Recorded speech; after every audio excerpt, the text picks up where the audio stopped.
vamos a comenzar diciéndoles esto. Fíjense, antes de arrancar con esto, decirles una cosa. Miren, hermanos queridos, una bestia hambrienta, sangrienta y misericordia recorre el mundo. Así como en su momento, en el siglo XIX, se dijo, un fantasma recorre el mundo. Hoy tenemos que decir una bestia implacable, una bestia dotada de todas las durezas terribles de que puede estar dotado quien está animado por un Dios diabólico. Repito, allí me quedaba cuando les decía que eso no lo dije yo, lo dijo Jesús de Nazaret. Ese es nuestro primer camarada. Ustedes recordarán que nuestro Chávez, que sin haber pisado nunca un seminario, ni haber hecho los 8 años que hacen los jesuitas, o los 10 que hacen aquellos que yo en Caracas en el seminario oriento, 10 años de estudio de teología, cristología, estudio de Cristo, Chávez se lo bebió completico, de monaguillo, pero él entendió con claridad que la clave de Cristo era amados los unos a los otros y que eran las cosas que él repetía como un niño de estos respondón. Aquello que decía permanentemente, lo recordarán a nuestro Chávez diciendo, más difícil es que un camello entre por el ojo de una aguja a que un rico entre al reino de los cielos. ¿Recuerdan ustedes cuando Chávez despertó la burla de medio país y de más allá con aquello de ser rico es malo? ¿Se acuerdan? ¡Ajo! Y yo decía, pues bueno, hijos de puta, ustedes no son cristianos. Pues Jesús es el que dice que más difícil es que un rico entre al reino de los cielos. De modo que si ustedes aman a Cristo y Cristo dice que ser rico es el pecado para no entrar al reino de Dios, a su partido, al PSUV de Cristo, pues tendríamos que estar felices de que Dios no nos maldiga con la maldición de ser rico. ¿Y por qué? Porque ser rico es una maldición, hermano. No lo digo de nuevo yo, repito, ahorita está la gente un poquito entusiasmada con el Papa Francisco. Un entusiasmo que bueno, que comparto. De luego tengo la reserva de que esa es una vieja institución que desde el siglo IV viene siendo no solamente la muleta del capital y de la explotación del opio de los pueblos, sino que cada vez que ha aparecido un Francisco, pues se lo cargan. Y yo me temo que a este Francisco, pues si sigue consecuente, se lo van a cargar. Porque son las instituciones, como cuando, recuerdan ustedes que aquel entusiasmo que creó que llegaba Obama y la frescura y yo decía, miren, compadre, en el programa yo decía, miren, hermanas y hermanos, usted un banco le va a quitar la casa y el cajero puede ser muy simpático. Y el gerente de la sucursal, ay, es tan buena gente, chicos, ay, un muchacho tan lindo, pero el banco te quita la casa, porque es que el cajero no es el capital. El banquero es el dueño del banco, ese es el que te embarga, es el capital el que te mata. Bueno, pues nos está pasando con en el siglo XIX, fines del XIX, anoten, hermanas y hermanos, comenzando el XX, un papa al que se cargaron, llamado León XIII, escribió una encíclica que se llamó Rerum Novarum, o sea, de los tiempos nuevos. Y en esa encíclica el Papa dice no solo que ser rico es malo, sino que toda forma de riqueza supone robo. Y añadía, porque el trabajo no genera riqueza.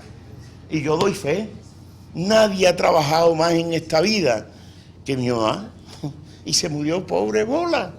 ¿Qué coño dijo? Ese cuento de Lorenzo Mendoza tiene el dinero porque su familia trabajó muy duro y es muy consecuente. El coño de tu madre, chico. Bueno, León XIII decía, comenzando, repito, apenas comenzando el siglo XX, toda forma de riqueza supone robo. ¿O robó usted? No, yo soy muy honesto. Bueno, pues entonces robó su papá. o robó su abuelo, pero alguien ha robado. Esa bestia absolutamente capaz de todo. Voy a terminar con esto, ¿verdad? Porque creo que ustedes, la mayoría, son cristianos. Busquen el Evangelio de San Mateo en el capítulo 6. Es un solo versículo. El versículo más tremendamente revolucionario que ha podido decirse nunca. Y que la iglesia ha sido muy hábil tapándolo, ¿no? Ustedes saben que hay un episodio, permítanme que de alguna manera pues lo haga con una metáfora, ¿no? Pero es el mismo evangelio, ¿no? Sin quitarle ni ponerle nada.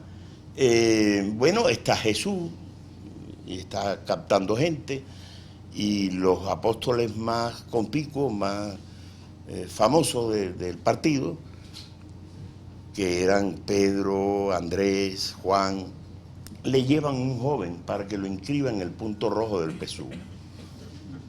El Pesú de Jesús. Y se lo llevan. Y están convencidos de que le están llevando un caramelo. Y el carajito era un caramelo. Una maravilla. Y dice el Evangelio que Jesús lo vio con cariño. Y empezó a hacerle preguntas antes de meterlo, inscribirlo en el PSUV.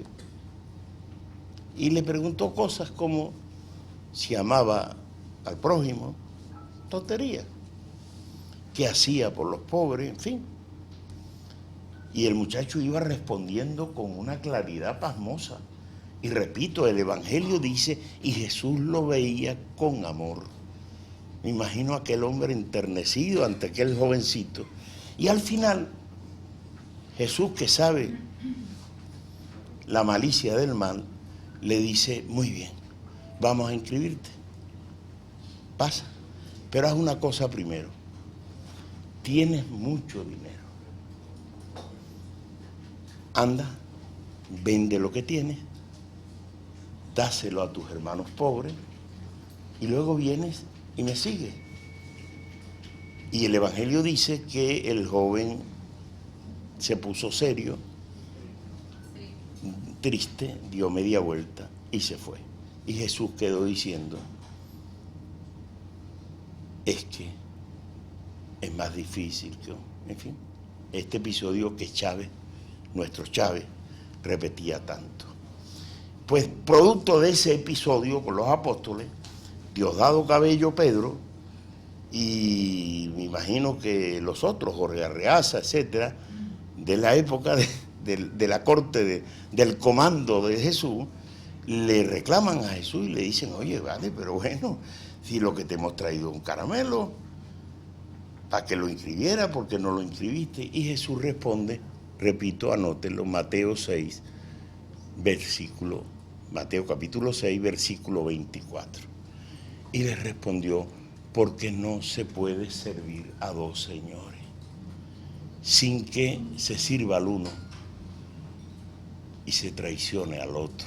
No se puede servir a Dios, a la revolución, al amor, a la familia, a los hijos, a la vida, a la patria y al Dios dinero. Porque se traicionará la patria, los hijos, la vida, todo para servir al Dios dinero.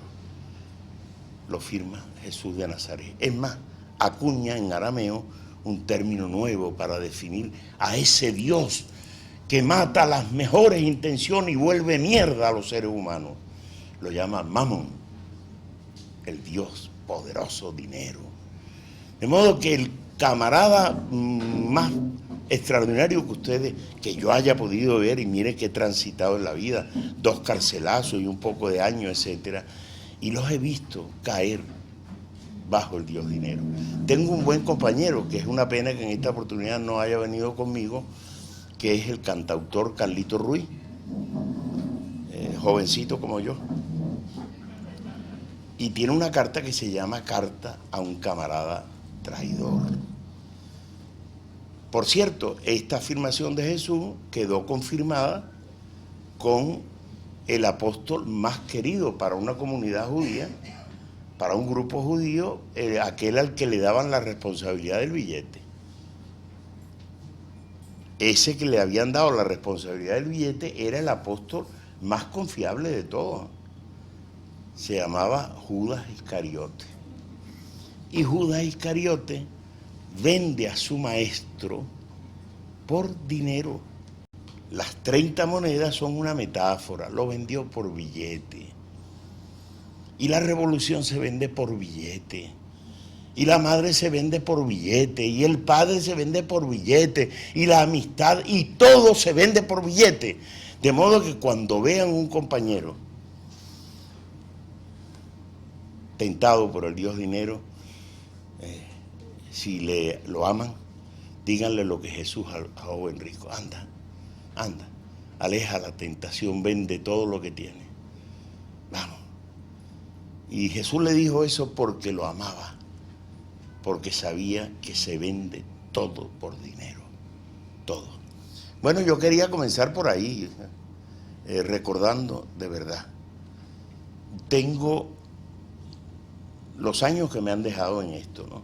Y no he permitido nunca, pendejo, pero bendito sea Dios, consciente de que el dinero lastima, yo no he permitido nunca, por ejemplo, que RNB, Radio Nacional de Venezuela, pueda presentar un pago a Martín Guedes. No, pero no por nada, sino porque le tengo miedo. De repente me abren esa vena, no, y empiezo, claro, es que no los han visto, es que no estamos rodeados de ellos, de compañeros que nos acompañaron.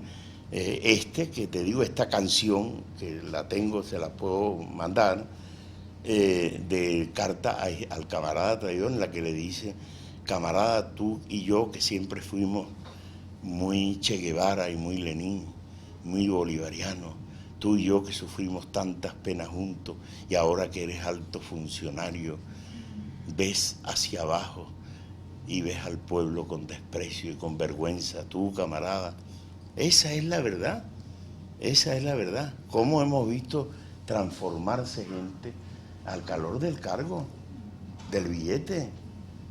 Y uno dice, pero bueno, ¿y este es aquel? Pues sí, este es aquel, este es aquel. Y es que el Mamón, el dios dinero, es extremadamente poderoso.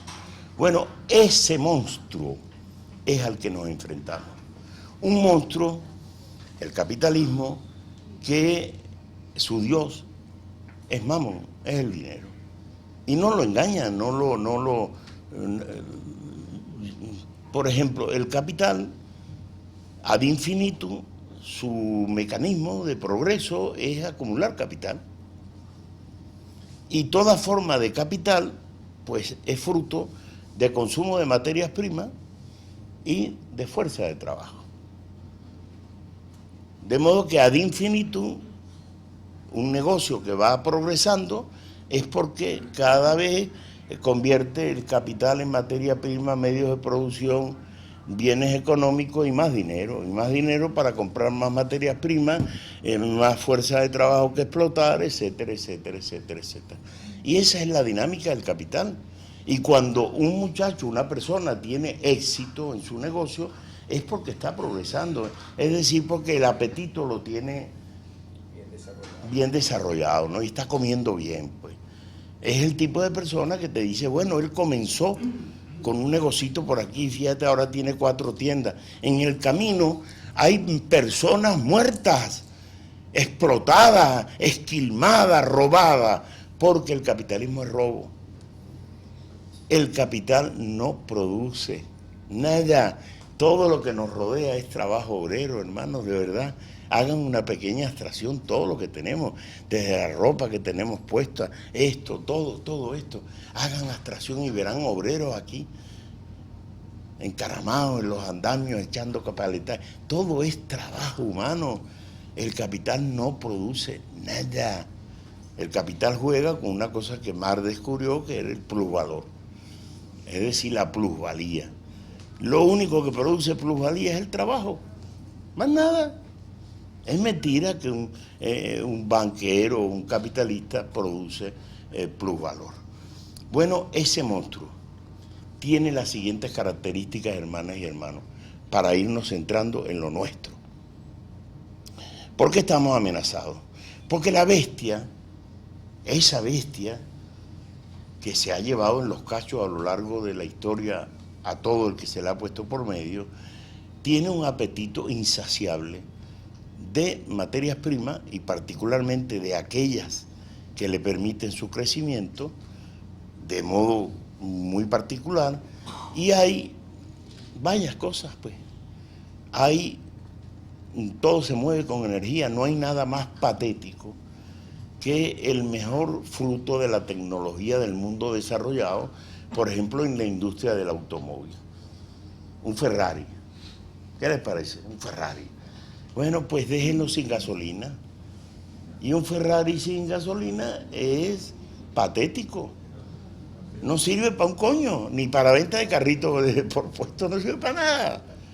Y agarren el arquetipo de, ¿verdad?, Las Vegas, ¿no? Y déjenlo, una vez, hace unos años hubo eso, ¿no? Y dejen a Nueva York sin energía, sin luz, y se acabó. Y aquellos edificios, pues dejen los ascensores sin luz, y se vuelven una mierda. Todo. Es más, sabemos que hay fuentes de energía alternativas, deseables, pero resulta que luego que terminemos de dar esta charla, etcétera, nos vamos cada uno abajo y prendemos el carro. Que el 97% de los carros, aviones, es decir, todo lo que permite el transporte y la vida, se mueve con petróleo, con gasolina. Y también sabemos que el petróleo no es la fuente energética más recomendable.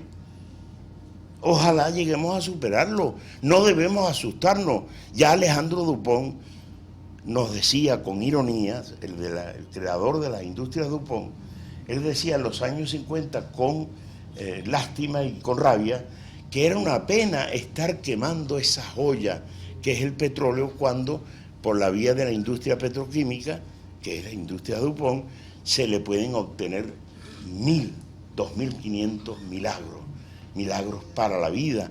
Y que él comparaba, repito, Dupont, fundador de Industrias Dupont, decía que ver quemar en el tanque de un carro para movilizarse 50 litros de gasolina equivalía a ir a una casa y encontrar que se estaba haciendo un puchero, un mondongo, quemando muebles Luis XV, ¿no?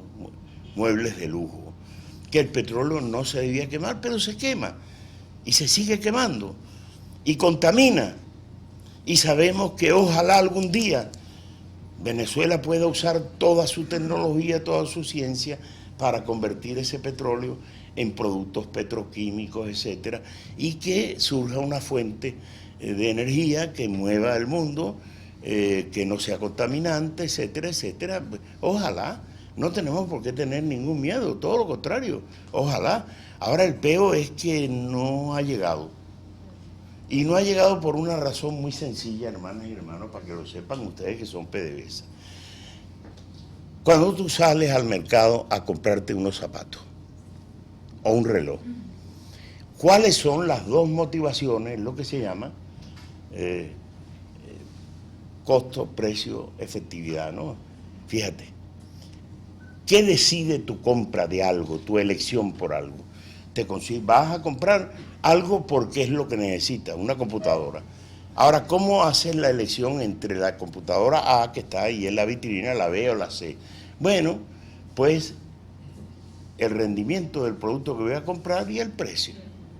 Bueno, hermanas y hermanos, no hay una fuente energética más barata y más eficaz que el petróleo. No la hay. No existe, y mientras sea más barata y más eficaz, el mundo seguirá como hasta hoy consumiendo 87 millones de barriles diarios. Que eso crea gases de efecto invernadero, está claro. Pero lo cierto es que para nosotros, como país, no solo productor de petróleo, sino el país con las reservas petroleras más grandes del planeta. Pues esa es una realidad que tenemos. La bestia tiene hambre de mercado y de energía. Y la energía está en Venezuela. Y para que nos hagamos una idea, fueron capaces, para que sepamos en qué rollo estamos metidos, fueron capaces, recuérdenlo ustedes, de inventar aquellas armas de destrucción masiva que supuestamente tenía Saddam Hussein. Y allí participó en ese cuento desde expertos de Naciones Unidas, desde el Consejo de Seguridad de Naciones Unidas, hasta el gobierno del señor Bush de Estados Unidos, el de España de Aznar y el de Inglaterra de Tony Blair, para decirle al mundo que había que entrar a Irak porque era un peligro para la humanidad las armas de destrucción masiva. Bueno, hemos podido ver todo, lo que no era necesario que tuviéramos que esperar a verlo, pero lo hemos visto. En apenas el 2004, los tres presidentes estos que patrocinaron la invasión a Irak, reconocer uno tras otro que era mentira. Que las armas de destrucción masiva fue un invento y que tenían un objetivo: destruir el Estado iraquí, no solamente robarle el petróleo, no, destruir el Estado. Fíjense que hoy no queda Estado. Destruir el Estado iraquí y los 4 millones de barriles, 3 millones de barriles diarios que produce Irak. Y luego le metieron la mano con un montaje brutal, desmontado ya cuando ojo afuera no vale Santa Lucía, a Muammar al-Gaddafi. El jardín de África del Norte, una sociedad que era el atractivo y la admiración de todos los pueblos africanos y hasta europeos. Había llegado Gaddafi a darle $50.000 y una casa a cada pareja que se casaba. Había convertido ciudades como Benghazi o Trípoli en jardines con aguas del desierto, sacadas de los fondos del desierto. Bueno, y ese país lo volvieron mierda, lo destrozaron. Y lo destrozaron y luego han tenido que admitir que la razón era petróleo. Bien, ¿y si eso lo hicieron en Irak? En serio, hermanas y hermanos. Por el 3% de las reservas probadas que tenemos en Venezuela. Es decir, esto lo hicieron por el cachito este de la torta. ¿Qué no harán por la torta? No meditarlo sería de verdad una ingenuidad criminal. Si fueron capaces de eso y llevan 1.800.000 muertos, y la tierra donde se originó el Edén, el Tigre y el Éufrates, donde se supone que estaba el paraíso, arrasado toda la cultura, todo destrozado, todo, por menos, repito, no llega al 3% de la torta que tenemos en Venezuela. Y luego se fueron contra Muammar al-Gaddafi y Libia. De nuevo, no llega al 3-4% el petróleo que tenía o que tiene Libia. Y si eso lo hicieron con todos estos montajes, todas estas cosas, ¿qué no serán capaces de hacer, repito, por un país que tiene, así por la medida chiquita, 1 billón con B, 700.000 millones de barriles de petróleo? De aquello por lo que esta fiera mata. Y además lo hacen con toda la razón del mundo para ellos. Es como la manada de lobos que sale a cazar. ¿Qué vas a hacer? Decir, ay, qué sanguinarios son. Salen a cazar porque en ellos les va la vida. Y ellos son los lobos. El compañero Juan, recordábamos en estos días que Adam Smith, el papá del pensamiento, así como Cristo para nosotros, etcétera. Para el capital es Adam Smith y su riqueza de las naciones. Y Adam Smith reconocía que el capital es una bestia voraz. Y para recurrir, imagínense, estamos hablando casi 2 siglos atrás, y Adam Smith reconocía que el Estado era necesario como una tela metálica entre los corderos y los lobos. El capital son los lobos y los pueblos del mundo somos los corderos. ¿Y por qué? Porque decía él, si se quita esa tela metálica, los lobos se comerán a los corderos, y el rollo no es que les dé, tú sabes cómo es que da, eructos y vainas, no, y se vayan a indigestar, no, el peor es que van a acabar con los corderos. Por deporte, sí. De modo que hay que regular la ingesta de cordero. Eso lo dice el padre de ellos.